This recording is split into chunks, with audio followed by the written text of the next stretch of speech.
Very good morning to everybody. Welcome to Live at the Waterhole. My name's Chad Hobson and I'm going to be your naturalist for the morning. Hope everybody is having a fantastic start to their Saturday morning.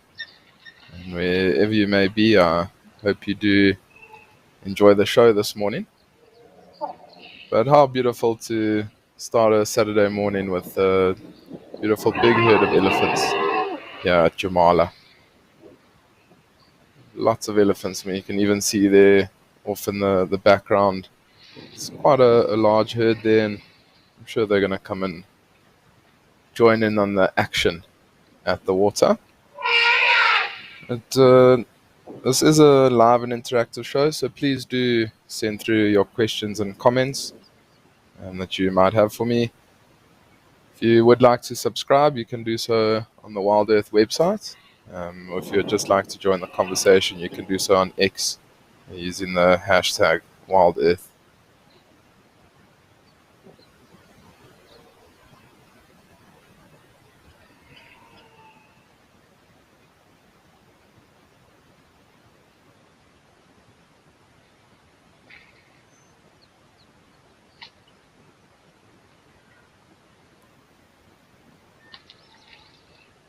Does look like a very beautiful day up in Madikwe.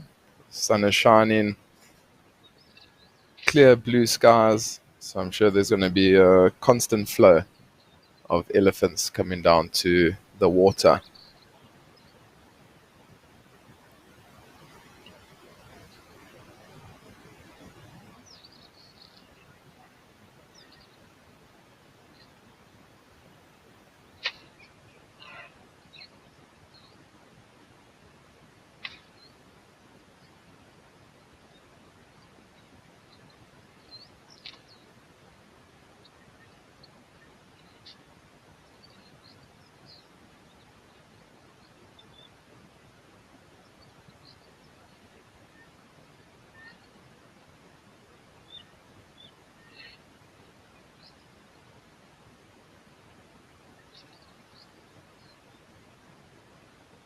You can see all these elephants are being patient around where they're drinking today.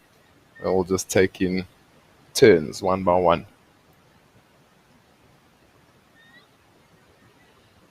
And see a couple of the Egyptian geese goslings in the background also, sort of in the center of the screen, just off to the right.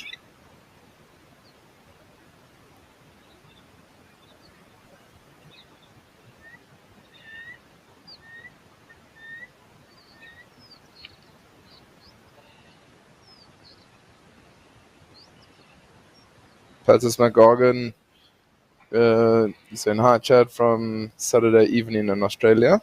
Good evening to you. And thanks very much once again for always sending through your comments and questions. And I'm glad you are enjoying the show once again.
I wonder if that herd of elephants that was in the background maybe it's already been at the water and they're starting to leave. It doesn't seem like they're coming down to the water to have a drink. Maybe they're trying to find a little bit of shade. Maybe they're just feeding. But on an extremely hot day, you'll sometimes find that elephants will move to and from the water. So they'll stay around the water and they'll drink, then they'll go feed a little bit, they'll come back, they'll go rest a little bit, come back. So I think there might be a constant flow of these elephants.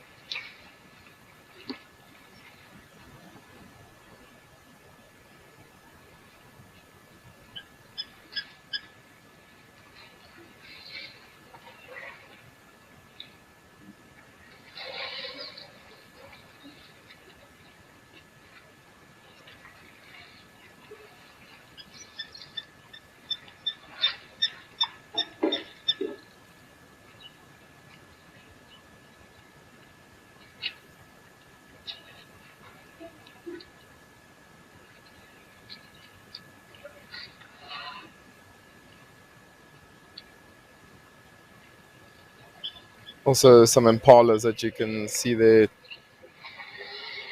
taking some shelter in the shade. I mean, it's only now almost 10 past 11 in South Africa, so I'm sure it's going to be an extremely hot day all over. I mean, already at 11 o'clock when animals are taking shade, that can tell you.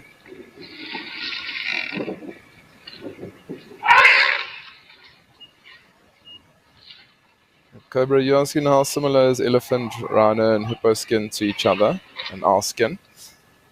So, to be honest with you, all of their skin is very, very hard. It's also very, very thick. So, like I know for elephants, it's about 5 centimeters thick, which is pretty ridiculous. I'm not 100% sure how many inches that is. I can try get some conversions. But like all their skin is very thick to protect them. I mean, elephants probably 5, rhinos I think somewhere around 3 centimeters, and then hippos also their skin is like it's hardy and quite hard, but at the same time a little bit soft. But they've got quite a thick fat layer just underneath their skin to protect themselves. But I wouldn't say it's very similar to ours. So 5 centimeters is just under 2 inches elephant skin.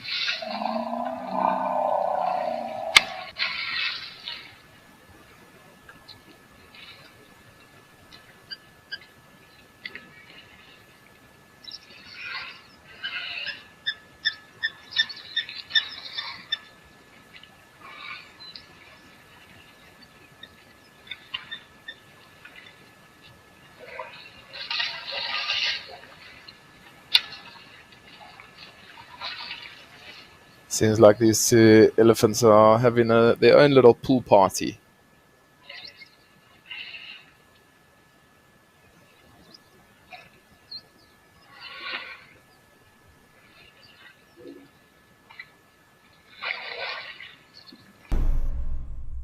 Our march to freedom is irreversible. We raise our hands and we say, we will be free! Great mass of South Africans denied their humanity.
I'm sure that elephant's now going to join in on the action on that's just on the right hand side of the screen.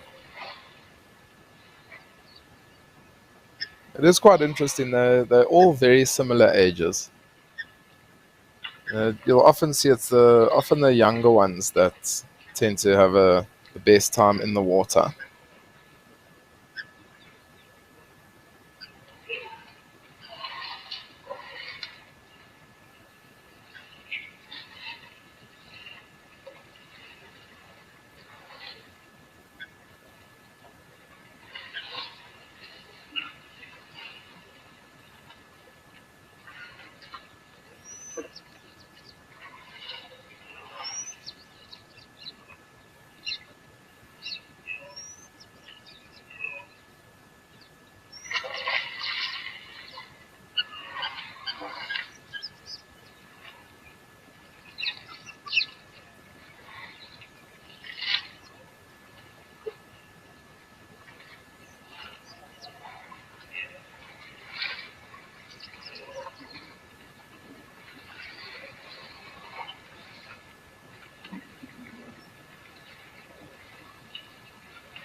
These elephants are turning up the water and mud quite a lot, and now other animals are going to have to come and drink the nice, dirty, muddy water.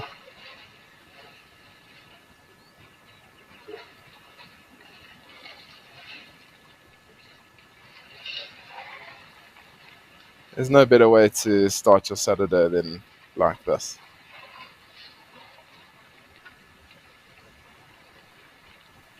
Elephants playing around in the water. I really do miss seeing elephants playing around like this at the Waterhole. There's nothing better than on a hot morning, just in and off the drive at a Waterhole close by to the lodge and seeing if there might be any elephants around.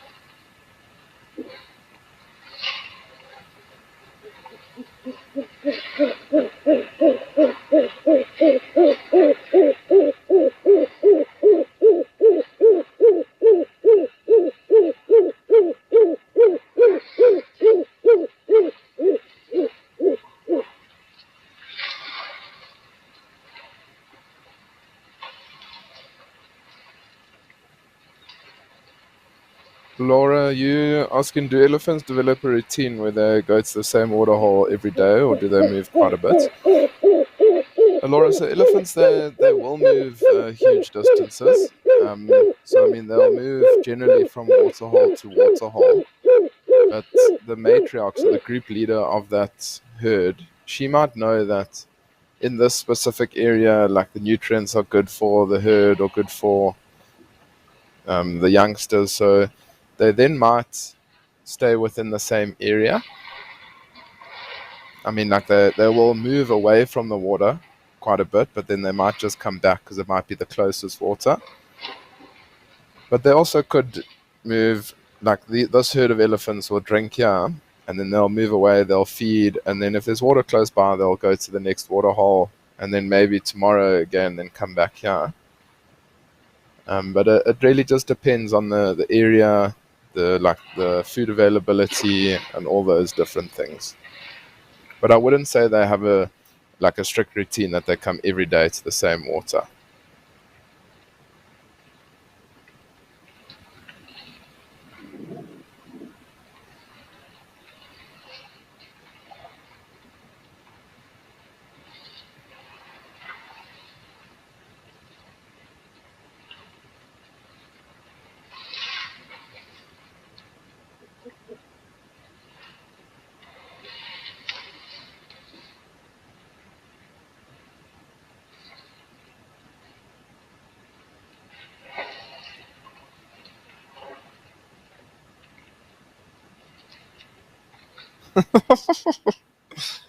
That elephant on the left-hand side is trying to cover himself in water, but he's in the shallowest part of the waterhole.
A pigeon also wants to be on the live show today, call in like that.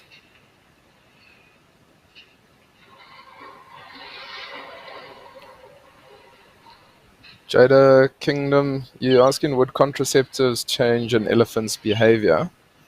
Um, Jada, so when I used to work at Punda, we used to give the elephants contraceptives up there, and it doesn't change the elephant's behavior whatsoever. So, I mean, the males, they'll still go into their must, they'll still mate with the females. The females will still go into estrus and everything like that.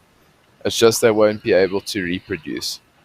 So, I mean, like they'll still go through all the hormonal cycles and things like that, but they just won't be able to have babies. And I'm not 100% sure, but I think if you give the elephant that contraceptive, it won't be able to have youngsters for, I think it's 5 or 6 years. And then that contraceptive will wear off, and then they'll be able to have children again, or have babies again. And so, like on private reserves, a lot of the time the monitoring teams or the conservation team will have elephant ID kits. So to identify every elephant, like the monitors will take photos of specific elephants and try and get unique characteristics of them, or like unique ear shapes or things like that. And then so, like, let's say now 2024, we give 10 elephants a contraceptive. And then maybe in the next 2 or 3 years, we know, okay, we've given those specific 10 the contraceptive, so we'll then pick maybe another 5. In, say, 2027, we'll give those 5. And so you sort of, the cycle will continue, that there'll be elephants that won't be able to give birth. So you're slowing the population growth of elephants. And I mean, they say that elephant numbers can double every 10 years. So I mean, 10 years, you think it's a long time, but it's actually not. So, like, if an elephant herd is 100, if you don't do any contraceptive work or anything like that, within 10 years, they're going to be up to 200. So, I mean, you can imagine going from a herd of 100 elephants on a reserve to 200, how much more they're going to have to eat, they're going to have to drink, and things like that. So that's why a lot of private reserves will do the contraceptive route. It is quite an expensive task, but they will go that route rather.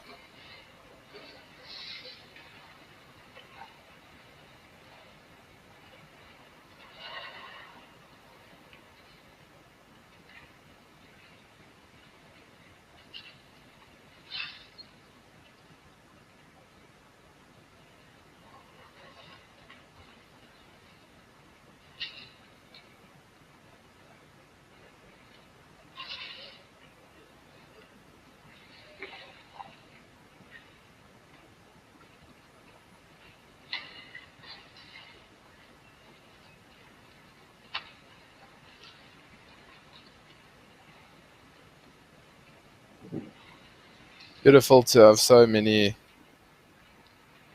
elephants around the water here.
I think the people at the lodge at Jamala watching these elephants are having the greatest time. They're probably busy with brunch at the moment, enjoying watching the elephants come down to the water. And the game view never stops when you're on safari. I mean, a lot of the lodges have water holes in front of them, or like nice big open clearings. And whenever you're just at the lodge relaxing, having a cocktail by the pool, there's always the chance of seeing something come past. Or there'll be antelopes like inyalas or impalas, even some monkeys around the lodge. So there's always something to see, even if you're not out on the vehicle.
Sharky asking, do you still remember your very first drive with guests? How was it, and nervous were you?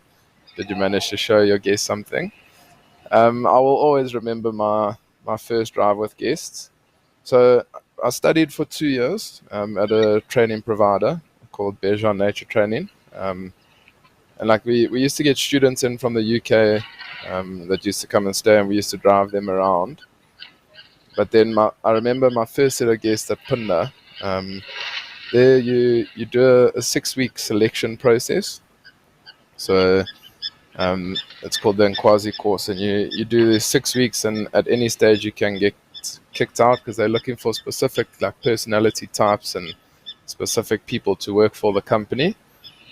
And so I made it through that, and then you got placed at a lodge where I got placed at Punda Forest Lodge, and the training was, I mean, it depends on every person, but between like 2.5 to 3 months to 6 months. And I remember when I qualified in the morning, and then I had that afternoon off and the next morning off, and then I picked up in the afternoon. And when I woke up that morning, I thought, no ways, this is actually happening. Um, and I had to then go pick up the guests from the airstrip, and I remember that plane coming down to land. And as the wheels touched the ground, I thought, okay, this is real. Anyway, I picked up the guests. I was quite nervous, but after like the first 2 or 3 minutes driving, then I was fine and dropped the guests off at the lodge. And then it was 6 ladies from the US, and they were there for 3 nights, and we did manage to have some quite incredible sightings. I remember we saw a cheetah with 3 cubs. We saw the lion pride a couple of times. We did manage to find a big male leopard, lots of elephants, lots of rhinos, lots of buffaloes. So all in all, they were very happy, and the game viewing was pretty good. And then actually, so they didn't know that they were my first set of guests. And about a year later, they came back to the lodge, and they actually requested me to drive them. And so I drove them again, and I sat dinner. We had a Bowman dinner with them, and I couldn't keep it a secret anymore. I had said to them, I said, do you ladies remember when you came the year ago? They're like, yeah, yeah. And I was like, oh, I just wanted to let you know that was my first game drive with guests on Punda. And they were quite shocked that it was my first drive with guests on Punda. So I'm actually still in contact with them, or that was 2017. So like 7 years later, we still are in contact.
It's always amazing watching elephants. A herd, there's always something going on.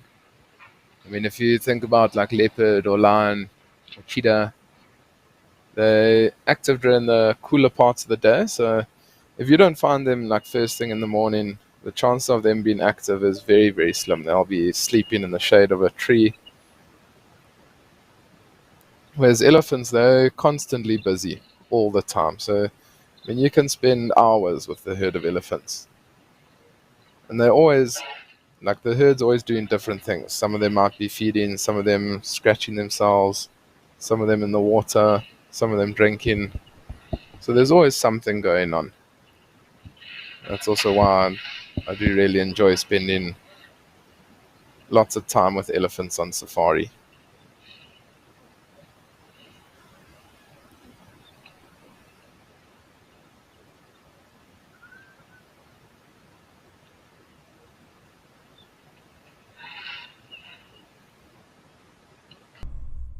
We are bringing you a new and improved fan favorite.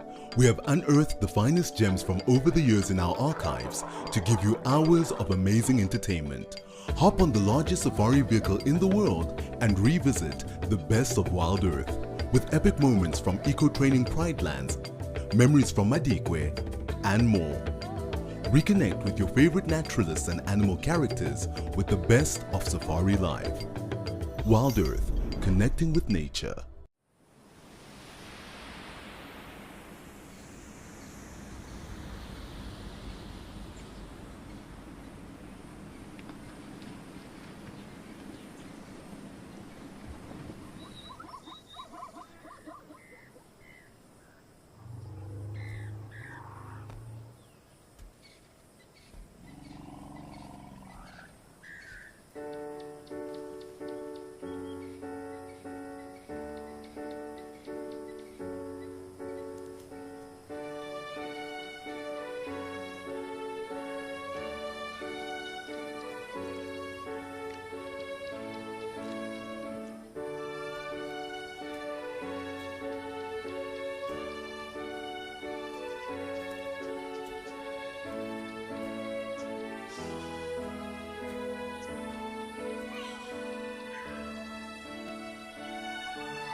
It almost looks like those elephants turned around, the ones on the other side of the waterhole. They were all on their way around this side, but they have turned around and now are going the other way. I don't know if there's maybe a elephant bull that's on his way to the water that made them turn around.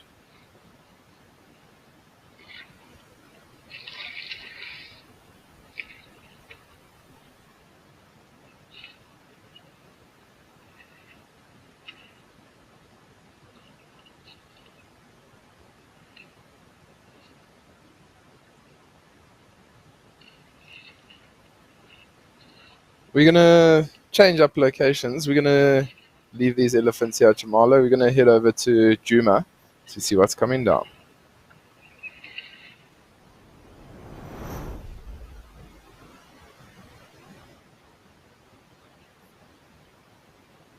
Another beautiful herd of elephants coming down to the water to have a drink.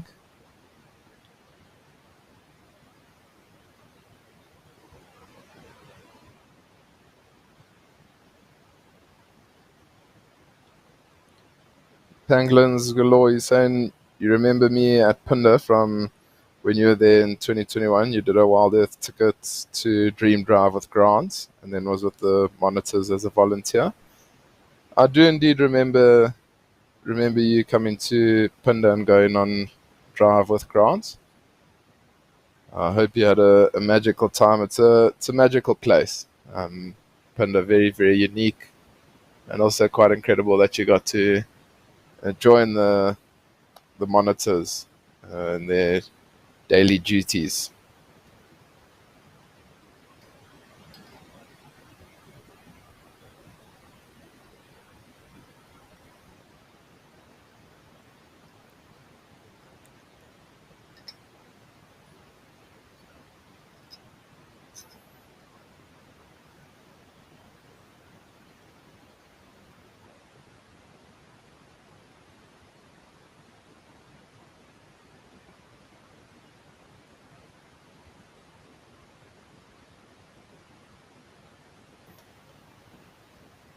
So just a reminder to everybody that there is a new WhatsApp channel for WildEarth.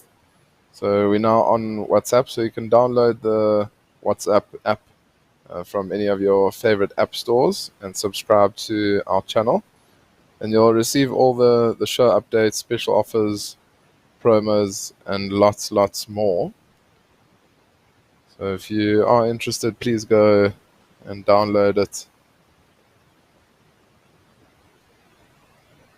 And you can stay up to date with everything that's happening all over the show for WildEarth.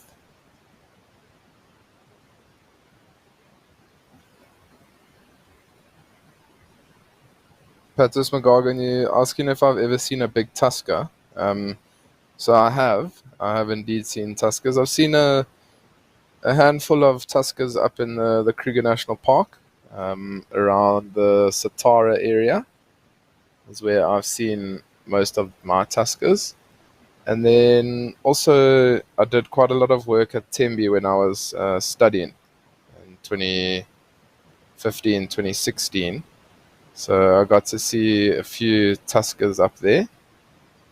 There was actually a big tusker. His name was Isilo at Tembe. And I actually got to see him, which was quite incredible. Unfortunately, he died shortly after I was there. But he's probably one of the biggest elephants that I've seen. Beautiful, impressive tusks. The tusks almost touch the ground.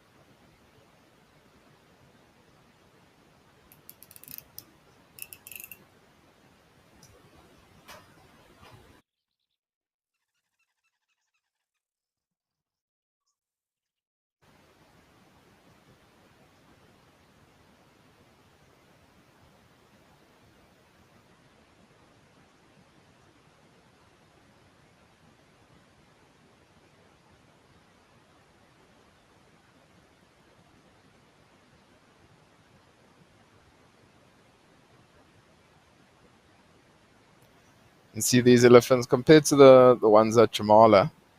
The ones at Jamala were swimming and playing around. These elephants seem like they're just here to have a drink and then continue on their day. But it also doesn't look too hot. I say that just by looking, like the sun doesn't look like it's beaming down compared to Jamala. So they might just come for a drink and then continue because it's not as hot as it is up in Madikwe.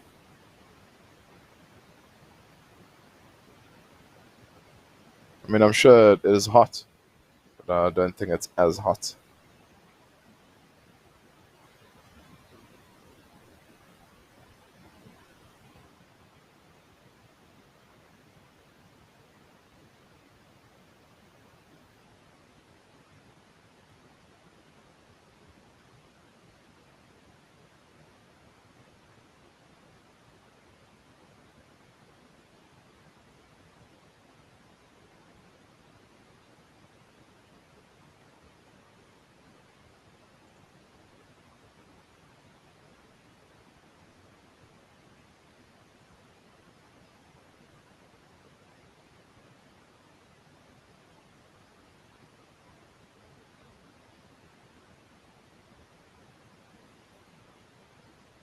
See there, they start to wander off. The matriarch, I'm sure, is leading them to an area that's very nutrient rich where they'll spend some time feeding.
You can see they've slowly wandered off, but they're not in too much of a rush. They will slowly feed and continue on their merry way, wherever they might be off to.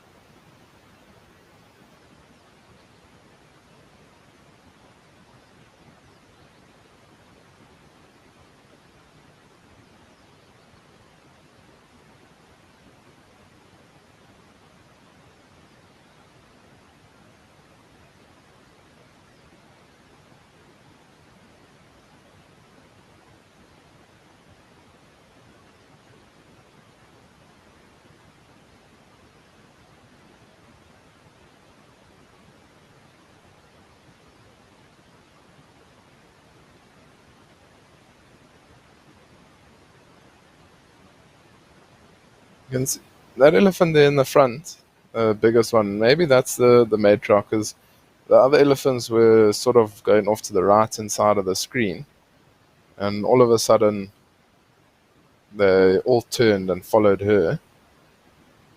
And so I wonder if she maybe just communicated to them, no, we need to go in this specific direction.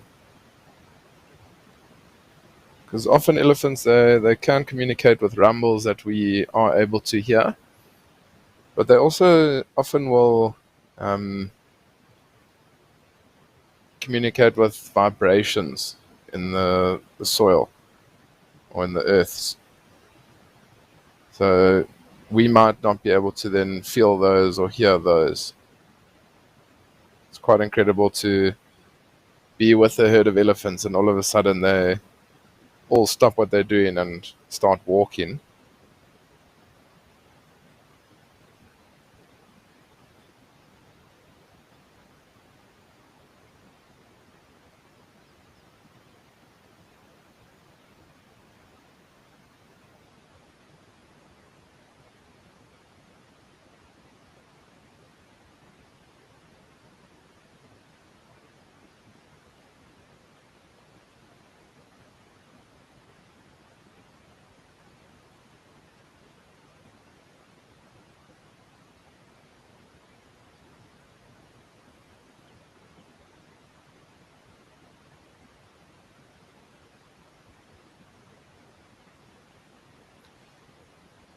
And we finally got a nice view of the hippos.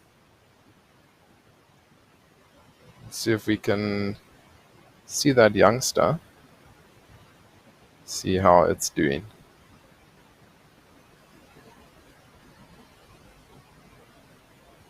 So it did look like two bigger ones, which might be either the male and female or two females. I know the other day there were two females with youngsters in this waterhole. Apparently there was a bit of a fight between them. I think that was on the live morning safari.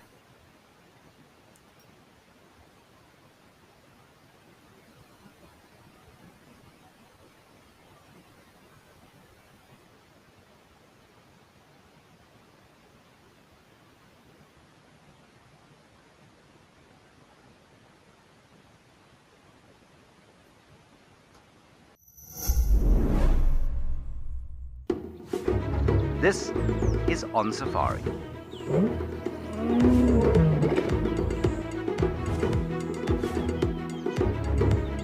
In this particular case, it looks like he's made a coalition with his sons. I'm sure this afternoon is going to be a fantastic drive, as always. Now remember, this is live and interactive, so we'd love to hear from you.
In the evenings, they'll get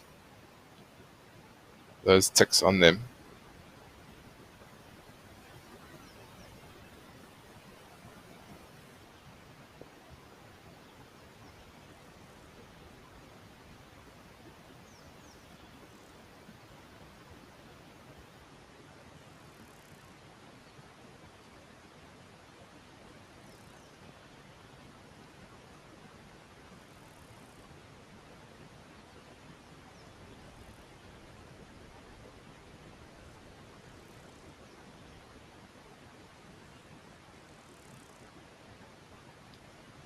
Lucy, you are asking if hippos can drown. To be honest with you, I would say no. Just because, I mean, like maybe if they get injured and then go into the water for some reason, something like that, then maybe. But I mean, a hippo, like in the water, when it goes down underwater, it like blocks its ears, blocks its nose, so no water then goes into its body. And even while they're sleeping, it's a subconscious thing. that they'll rise up out of the water to breathe and then go back down. So to be honest with you, I wouldn't say that they can drown unless they are drowned by something. Like maybe a crocodile takes them underwater and keeps them under and then unable to then come up for a breath. And like on their own, I wouldn't say that they're able to drown.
Well, at least these hippos are playing ball with us today. Oh, there's the baby. Excellent.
Amazing the size difference between that baby and the mother.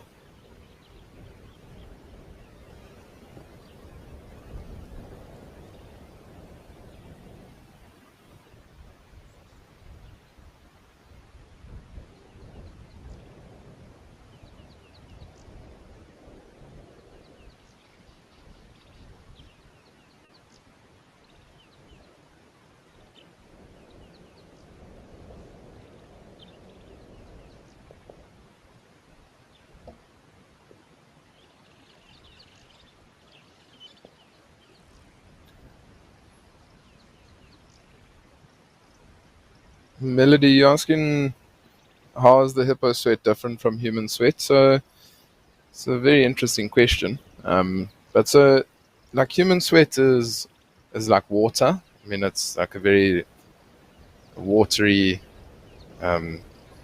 sweat. Whereas hippos, like they produce this almost like a mucus that's almost like a protective layer that's over their body. So it gives them almost this like little shine or sheen to them. And I wouldn't say it's like jelly, but it's like quite a thick, dense mucus that they do produce.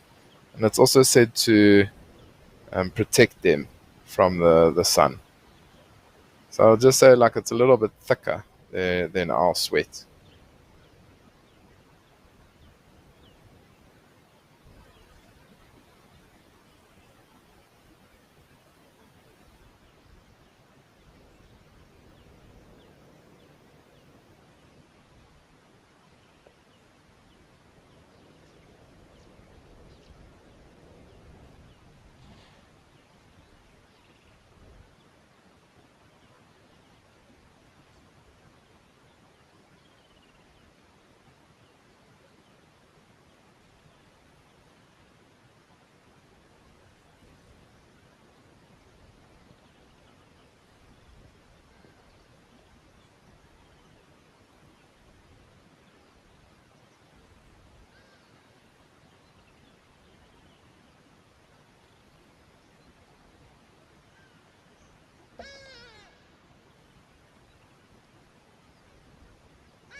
Can never get away from that noise.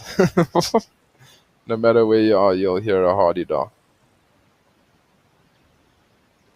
It can be the most peaceful scene, and all of a sudden you'll just hear the hardy-dars going absolutely wild.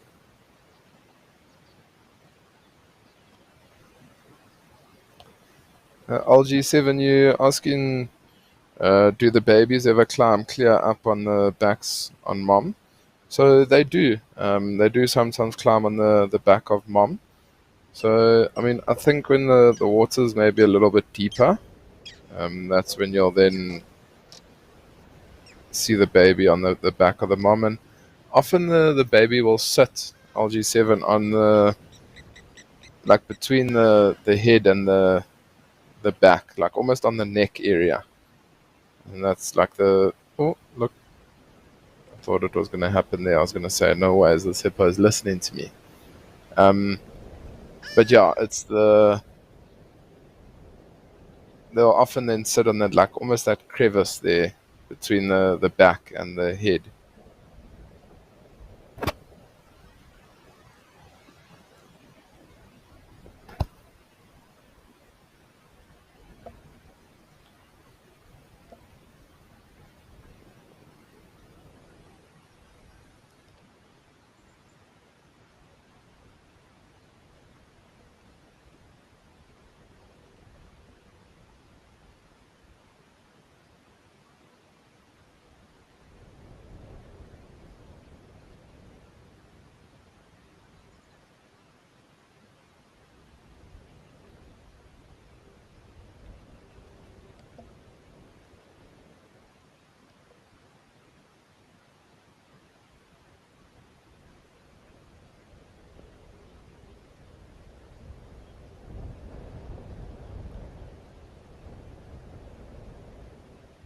Ella, you are wondering, why do hippos have such big and sharp teeth if they're herbivores? So those big and sharp teeth, they're almost to intimidate other hippos. So they'll use it for protection, but also like an intimidation factor. So if there's another hippo close by and they maybe want to fight them, they'll often then open their mouth wide and show off those big teeth. And hopefully that will make that other hippo turn away and run away. So it's used as an intimidation factor, but also as a protection. I mean, they've really got nothing else going for them to protect themselves, so they'll use those teeth as protection.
Momo, you're asking, or saying on that note, why is it said that hippos produce blood sweat? Where does that statement come from? So, Momo, I think the statement might come from the color. So it's almost like a pinkish color that the hippos produce that sweat, and so that's where that statement might come from.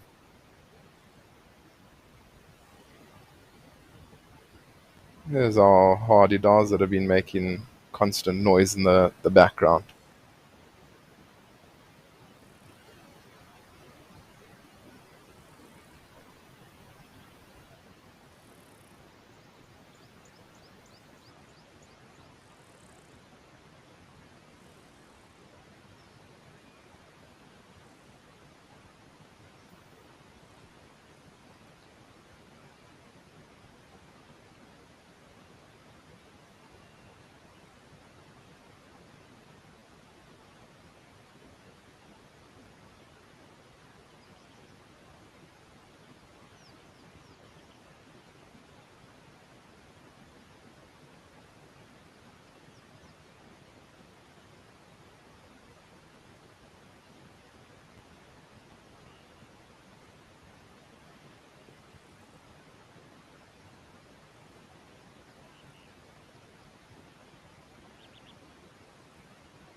This is On Safari. Now remember, this is live and interactive, so we'd love to hear from you.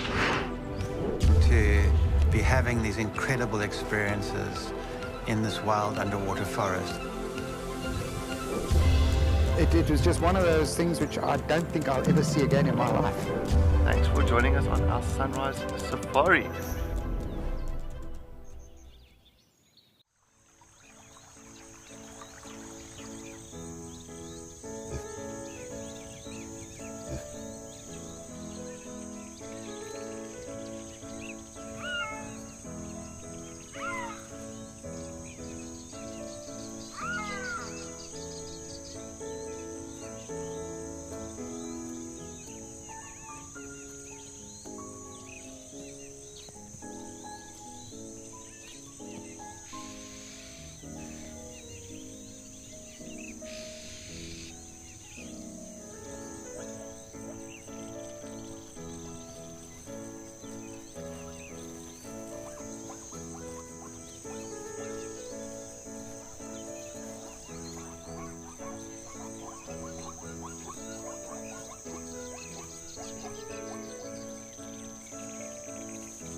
See those hardidar feeding now on the edge of the water. And it must be quite easy for it to feed there just because it's nice and soft, and you can see that long bill able to go into the mud and grab whatever it might be feeding on.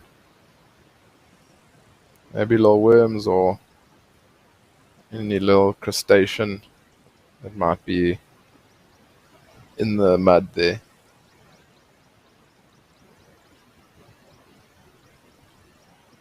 Seems like he's found himself a perfect little spot.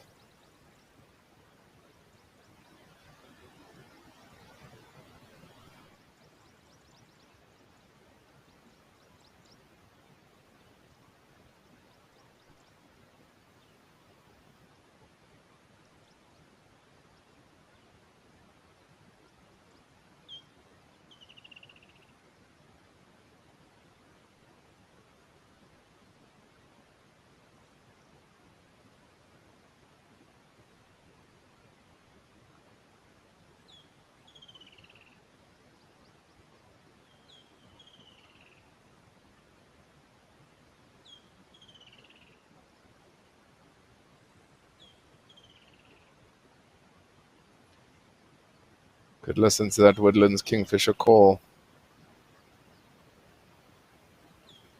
all day, every day. There was actually one stage where I had the woodlands kingfisher call as my message tone.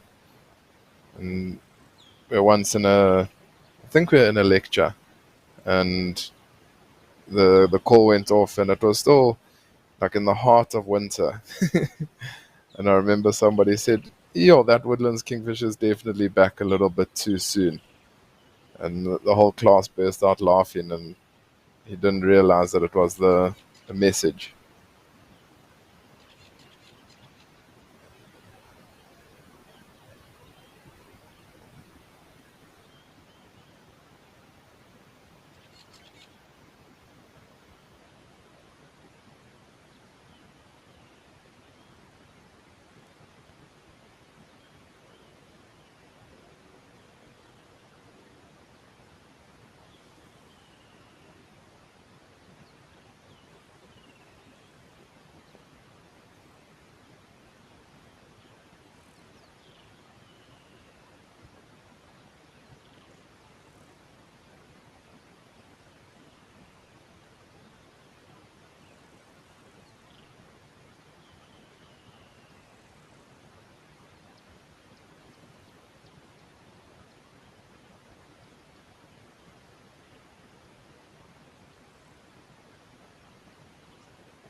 The Egyptian geese, and I wonder where the goslings are, because the other day we saw, I think there was 5 at Juma. I know there was 6 at Jamala. We did see a couple of younger ones here at Juma. I wonder, it does look like it's only one, so maybe it's the male and the female's looking after the other goslings while this one comes to feed.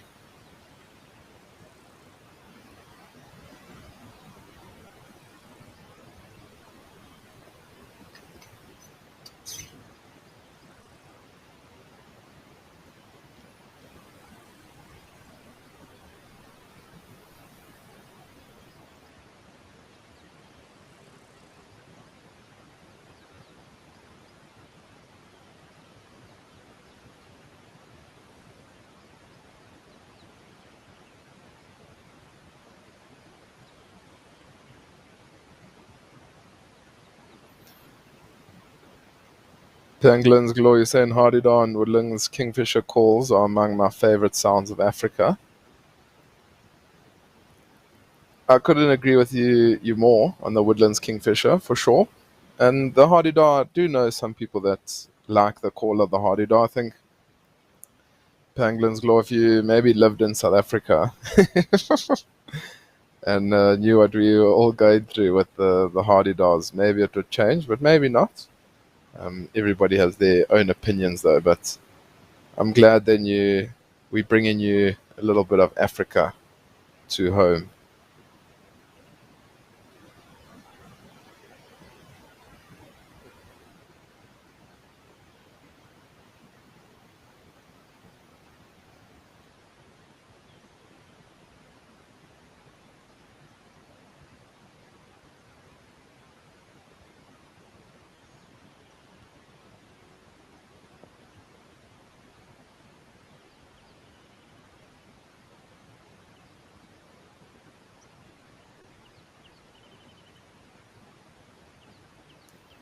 And there's some of the youngsters, the goslings. Scarlett, you're asking how badly are birds affected during a drought. So, I mean, birds can be affected quite badly during droughts. So, the first thing is often dehydration. That's often the first thing that sets in with the high temperatures in and around Africa. Also, with a drought, there won't be a lot of water around, so which means that there won't be a lot of insects flying around. So food source is then lost for a lot of the animals. If it's like wintertime, a lot of the reptiles will be hibernating. So birds like some of the raptors, like a brown snake eagle and black-chested snake eagle, won't be able to feed. So I mean, there is quite a bad effect on the on birds during a drought. I would say the main thing is dehydration, and then the loss of food or the food source.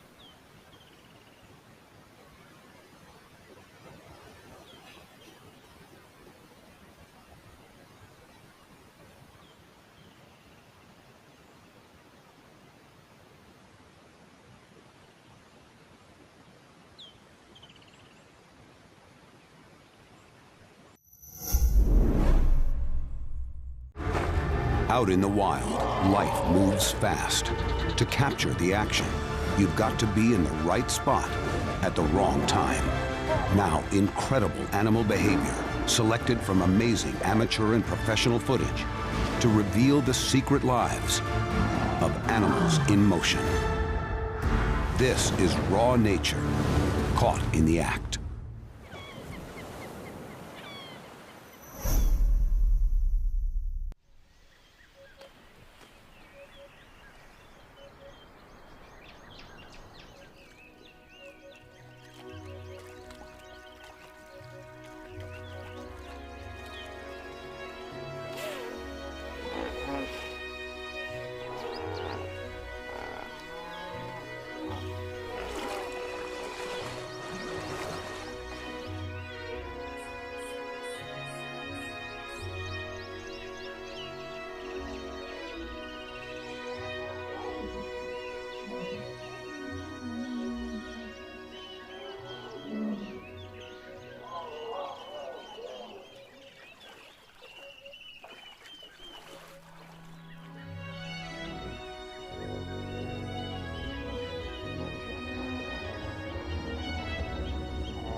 So I do only, unfortunately, see 2 Egyptian geese, or goslings, here at the water. I know the other day there was definitely 5.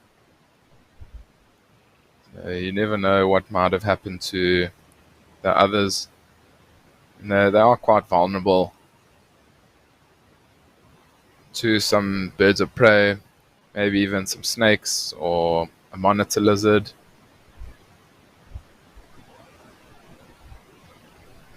Especially being quite young, they can't really get away too quickly.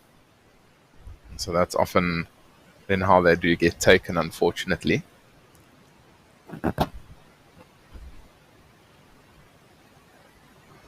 But maybe the other 3 are with the other Egyptian goose. We'll have to think positively.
Blacksmith Lapwing just made a quick appearance there.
I really am starting to miss being actually in the bush. I know this is amazing to have the bush being brought to you, but I'm really looking forward to getting back to the bush, and it's uh, about 3 weeks away until I'll be in the bush again, and I'm really looking forward to it. And I'll be right here at Juma.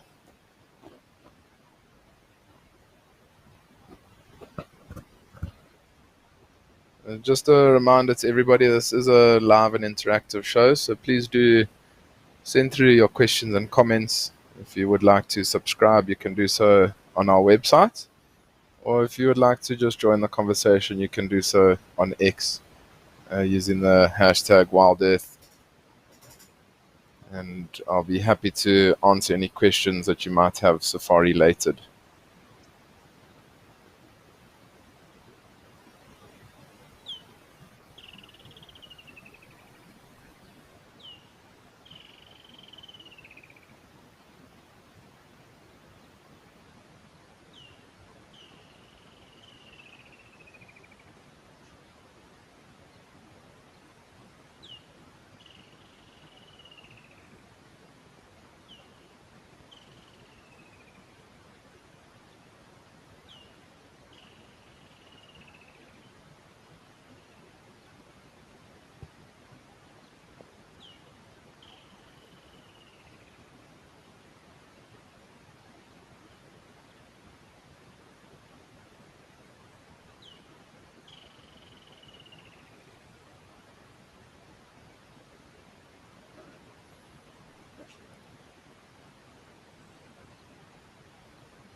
I think all the animals here at Juma have now decided to go and find some shade and to spend time just relaxing.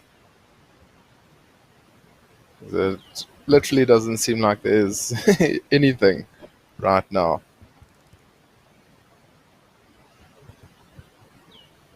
But we still do have the beautiful sounds of nature.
So it is now 12:30 where we are able to introduce Africam, so we can open up all the different locations throughout Southern and East Africa.